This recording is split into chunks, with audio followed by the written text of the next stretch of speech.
Okay, what we're doing here is a seam. This is what the seam looks like. We usually leave them open about a quarter to a half inch while we're getting them prepared. What I will normally do is make sure that both pieces of stone are good and level with each other. And if they're not, then I'll shim them up, and you can see I've got some shims there. And what I'm doing now is getting everything together so that I can start working the seam, getting stuff like gloves and rags and different things like that. What I'll normally do is put on a complete pair of gloves and then cut the index finger off so that I can feel the stone as I'm leveling them. Now what I'm doing there is, just splitting rags and kind of getting stuff together. Right here, I'm cutting the index finger off of my left hand glove. That way I can feel the two different sides of the stone to make sure that they're good and level. Now, right here, I'm getting my lacquer thinner together, and what this will do is just clean the seam up real good so that the epoxy will stick. And I normally just pour a very, very liberal amount, and that way it doesn't dry out. Lacquer thinner seems to dry out very quickly. So here we're cleaning the seam and the tops. Now what I'm going to be doing next is grabbing this barkeeper's friend, and what it does is it'll remove the pencil marks and stuff from where I fabbed the stone, and I just rub it with my finger a little bit to make the lead pencil melt away. So, but that's what I'm doing right there, is just getting everything cleaned up. So, now the next thing that we'll do once I get through cleaning this is I will go ahead and clean the seam itself. Normally what I'll do, and you'll see it here in just a few seconds, is I'll take the lacquer rag there and I'll lay it out over the seam, and at that point I will grab well, here, let me show you this. What we're doing is I'm fixing to show you what our seam looks like. So we undercut the seam, and what that does is gives the epoxy a place to stick, because the top side of the stone will be butted up completely tight and there'll be no space available. So all of the epoxy will actually be underneath in a cavity that is cut into the stone. So now back to what I was saying before. This is what I do. I take a shim and I stick in between the two pieces of stone and force the rag down in there and clean the cavity of the stone real well so that the epoxy will stick. Now I'm just kind of cleaning the area of the countertops, preparing for the seam setters that I'll be putting on later. This is a mixing plate. What we just use is a cutout of a sink cutout from a previous job, or something like that. Just something to mix our epoxy on. And what I'll do is I've got my epoxy here, and if you'll see, this is K-Bond polyester, and that's K-Bond Vivid. And we don't use the polyester. We do use the Vivid. And this is our K-Bond colors. It is a complete system. They all are the same brand, and they work really well together. So it's just best to use all the same brand product. I take wooden tongue suppressors and or popsicle sticks, and that's what I use to actually get the epoxy. Now this is just some painter's tape, and I put it on both sides of my seam, and what this does is it just keeps the residue of the epoxy off of the two sides of the quartz there, and that's what this stone is, this quartz. On some of my shorts I get roasted for calling quartz granite, and I just call all of it granite until somebody asks if I'm calling it granite or not. And it's really not that I'm calling everything, or it's not that I don't know the the difference. It kind of like calling a soft drink Coke down south. That's where we're at. So all soft drinks get called Coke, and at least in my shop we call all stone Granite. So it's not that we don't know the difference, because we do, and this is quartz. But the K-Bond Vivid, back to what I was saying, I was getting sidetracked. The K-Bond Vivid is a whiter, more transparent epoxy, and the regular K-Bond knife grade is more yellow, and it seems to not look as good in the seam. So that's why I use the Vivid, and I'll usually get about 2 good spoon or scoops of it, and that's showing the color of the K-Bond against the color of the quartz there. And I'll normally get 2 good scoops out. So what I'll be doing here next is mixing my colors to get a custom color epoxy that'll match the quartz. Now I'll be using white and buff. That's white, and the first one I pulled out was buff. Later on through here I will use some brown and a little touch of gray. So what I'll start with is the buff, and it's just to give the base color, to get the overall tone the same. And a little bit of this stuff goes a really long way, so just a couple drops is all it takes. And what we'll do is I mix it real thoroughly, and it starts with a base color, which is kind of a tan that I've got there, and then I'll start adding different colors to it to bring the tone up or down. If you can see, that's really yellow compared to the stone there, and so now I'm going to add some white to just kind of lighten the tone up. And I don't want to pour the color straight over in there at this point, because it will just dramatically change it. And now you'll see it's starting to really lighten that up to a more of a khaki color instead of a yellow color. And it still needs some work as far as the coloration, so I go ahead and add a little bit more. I realized it was going to take a little bit, a good bit more of the white to lighten that tone. And now, as you'll see, it's really going to be too light, and the overall color is just still not quite there. It needs to be a little browner, in my opinion. As you can see, I went from a dark yellow to a really light khaki, and now I'll add a little bit of brown to just darken that color up, and to brownen it up just to give it a little more earth tone. And like I said before, a little bit goes a long way, so just a dot or two is all that it takes.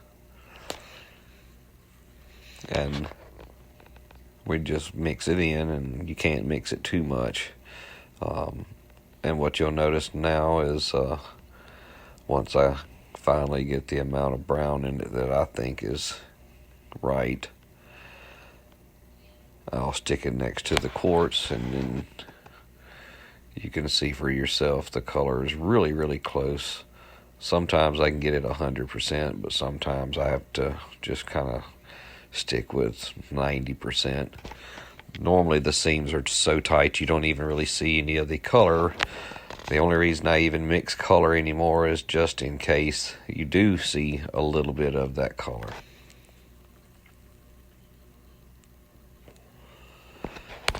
Now, what I'm doing with this yellow spreader is I'm folding the color just to make sure that none of that there's no unmixed portions. Now, what I'm fixing to do now is add a little bit of gray, and that's just going to take it from such a bright browny khaki and dull it down, and that'll be the finished color here in just a few seconds, as you'll see.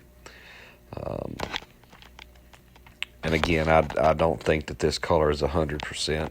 I think that this color is only about 90% true to the color of the stone, which is okay, because you'll see later in the video that you really don't even see the epoxy.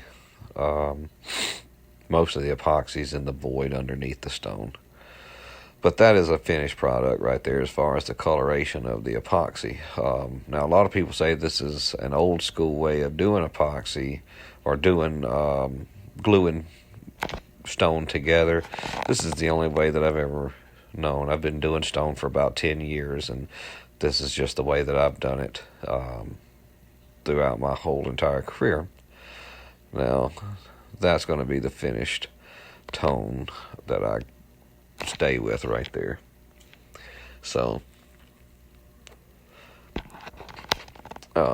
yeah, as you can see, I give a little thumbs up, and the rest of those are a no, and the last one on the far left is a go. And now I'm going to fold the color and the epoxy, and that's just to make sure that there's no raw color left in there that is not mixed. So from here, what I do is start back preparing the seam again, and what I do to prepare the seam is, first off, I clean up my work area. I get our test portions of the epoxy cleaned up, and the white tube there is hardener. So while the epoxy is straight out of the can, it will not ever get hard, and it don't get hard until I do add the hardener. And so I have an unlimited amount of time to play with the epoxy until I add the hardener. So what I'm doing now is I am taping the seam. I tape it on both sides, and mainly, like I said, the reason I do this is to keep the residual epoxy off of the stone. I keep it so I can keep the epoxy contained strictly into the joint and not all over the top, because I put seam setters over the seam, and it really just keeps the epoxy off of my seam setter and the seals.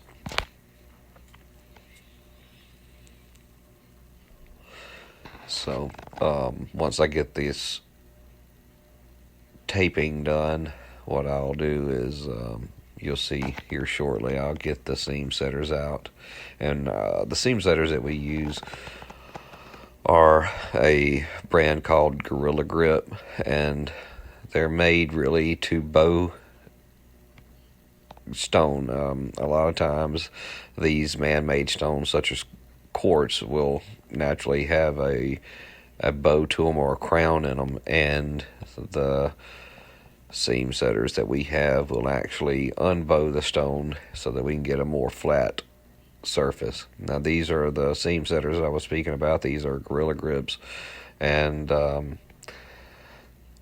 I can adjust the stone in all directions. I can separate the seam, make it wider, or I can make it tighter.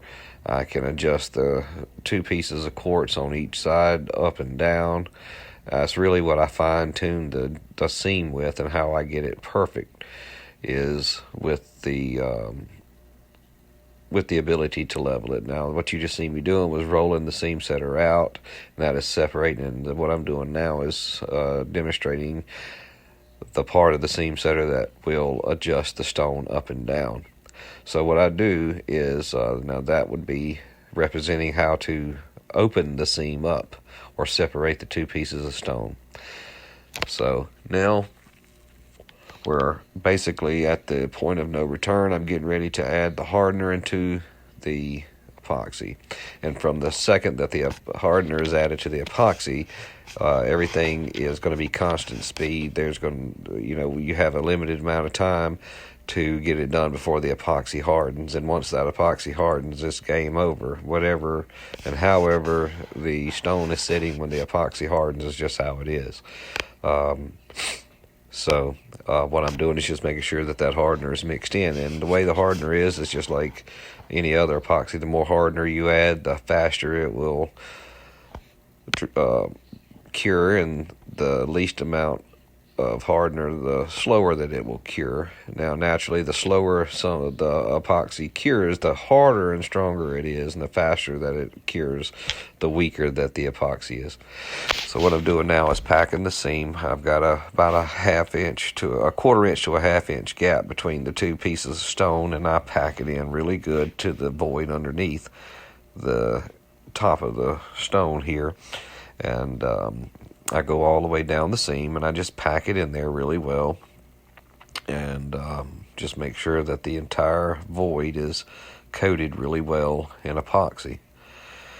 And this is a tedious process to make sure that everything is 100% coated with epoxy. Right there, I am just kind of screeding it and forcing it down in there into that seam. And I do have to go underneath to the bottom side of the stone periodically on, sometimes, to make sure that there's good coverage. But when I'm able to have the seam open as far as I do now, I'm able to get enough epoxy into the seam that when I close it, it has good what I call squish through. It just squeezes epoxy all the way underneath the stone to the bottom side really well. So I'm just kind of screeding off any extra epoxy, and now I'm pulling the tape and that residual epoxy off with it. And as you can see, it literally left only the epoxy that I wanted right in the seam.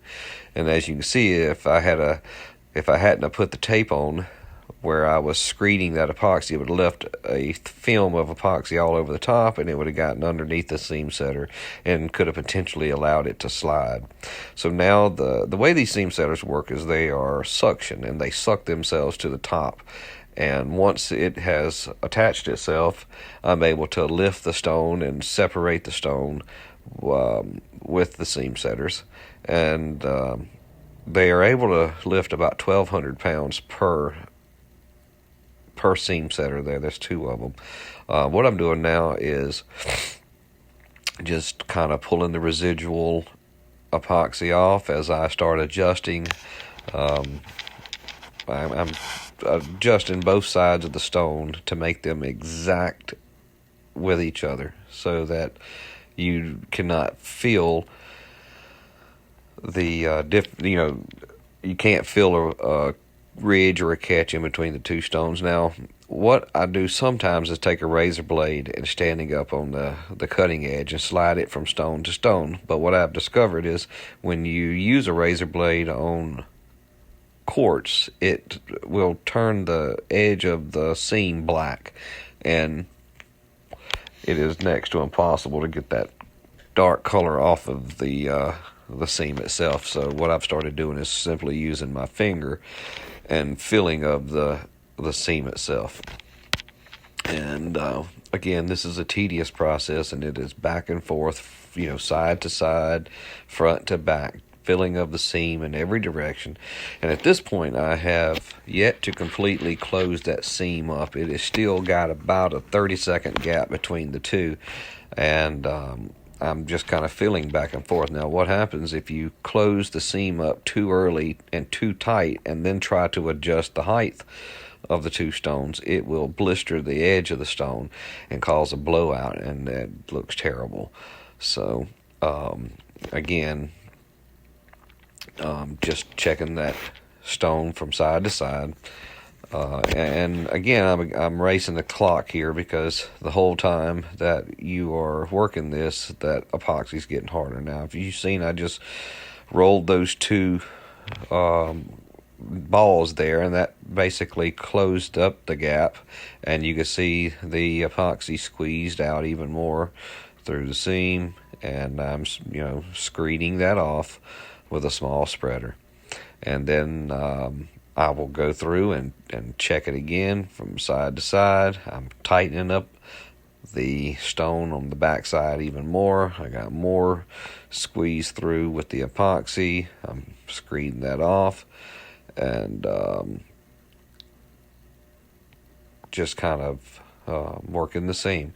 Now, the squeeze through that we get with the epoxy, the stuff that comes out on the surface of the epoxy, the surface of the stone on the top, I screed off. And everything that squeezes through underneath the stone, we leave. That is just, bulk epoxy. That is strength. And sometimes if it's a lot or tries to drip, I'll go under and kind of screed it flat. But most of the time it's just enough. And what you see I'm doing here is I am just doing some fine tuning and just making sure that you really cannot feel an edge between the two stones.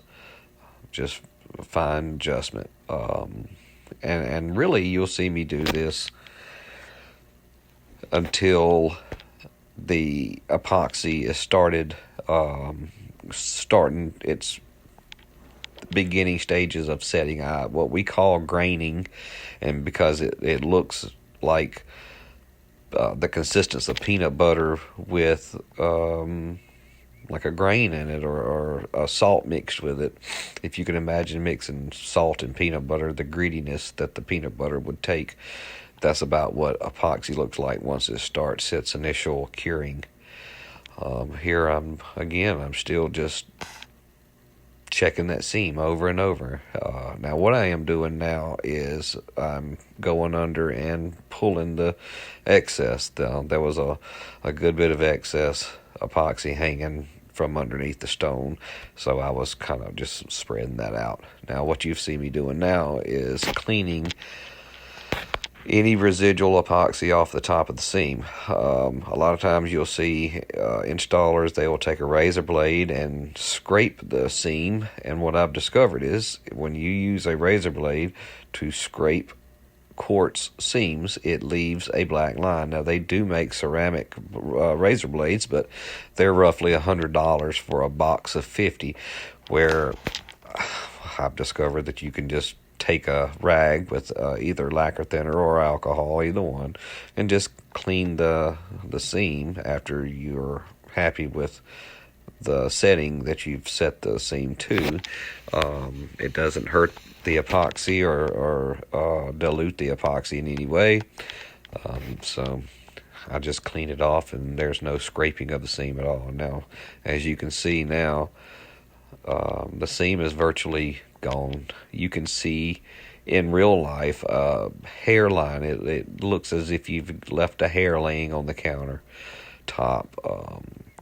That epoxy seam there will actually lighten a little bit more as it cures, but it's pretty much gone. You can't feel it at all. It has just a small line that you can barely catch a fingernail on. So I'm pretty happy with that. Again, not all seams are 100%.